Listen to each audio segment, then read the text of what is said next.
Castles by the Sea. This is a story about Belinda, and, as it is the last, I think I shall tell it you in poetry. Belinda is the one in mauve, and I could have written much better poetry if she had been in brown or blue. But mothers never think of things like this when they dress their children. However, she has a little red on her cap, which may be useful. We shall see. First verse. Belinda Brown was 6 or so. Belinda had a grown-up spade. Belinda Brown was 6, and oh, the castle that Belinda made. That's the first verse. And now, if anybody asks you what her name was, you can answer at once, Belinda, because it says so in one of the lines. Second verse. Belinda Brown was 6 or so, although she looked a little more, but she was only 6, and oh, the bonny cap Belinda wore. Now you can tell everybody Belinda's age. 6. With a good poem like this, one doesn't want to be in a hurry. Third verse. Belinda's cap was mauve and red. A pity that it wasn't blue, but it was red and mauve instead, and very pretty colors too. I think I shall go straight on to the next verse without saying anything about that one. Fourth verse. This is going to be a good one. Belinda had a bathing gown which had been brown a week before, the envy of her native town, the bathing gown Belinda wore. I like that verse. Besides being good poetry, it explains everything.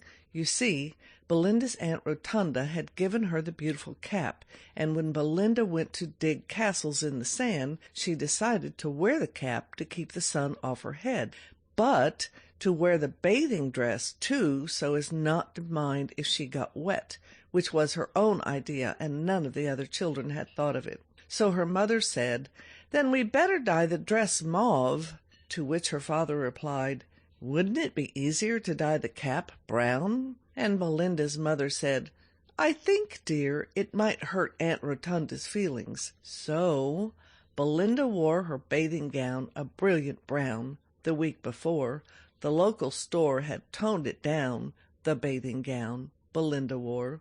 I think it looks nicer spread out like that. I will tell you a secret now. When people pay you to write poetry for them, as they often do, they pay you so much for every line you write, so sometimes you feel that a verse looks nice spread out, and sometimes the man who is paying you feels that it doesn't. It's just a matter of taste. Fifth verse. I'm not counting the last one because it's different shape from the others. Belinda Brown was not afraid. Belinda was as brave as 3, and in the castle she had made, she waited for the rising sea. Belinda was as brave as 3. Belinda was as brave as 8. She waited calmly while the sea came in at a tremendous rate. And now we are coming to the sad part of the story.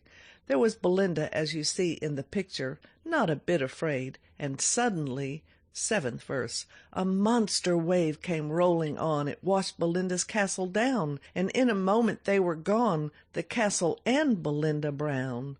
But where was Belinda? That was what all the other children said, and when Mr. and Mrs. Brown came down to the beach, they began saying it too. Where is Belinda? Nobody knew. However, it was all right. 8th verse. They found her later on the hill, a mile or so above the town, a little out of breath, but still undoubtedly Belinda Brown. You can imagine how excited they all were, all but Belinda. They came rushing up to her saying, "Oh, Belinda, are you all right? And are you sure you're all right, Belinda, darling?"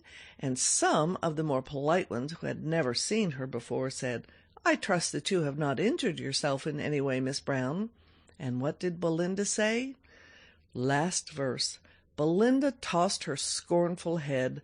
Belinda was as brave. Belinda laughed at them and said, "Oh, wasn't that a lovely wave?"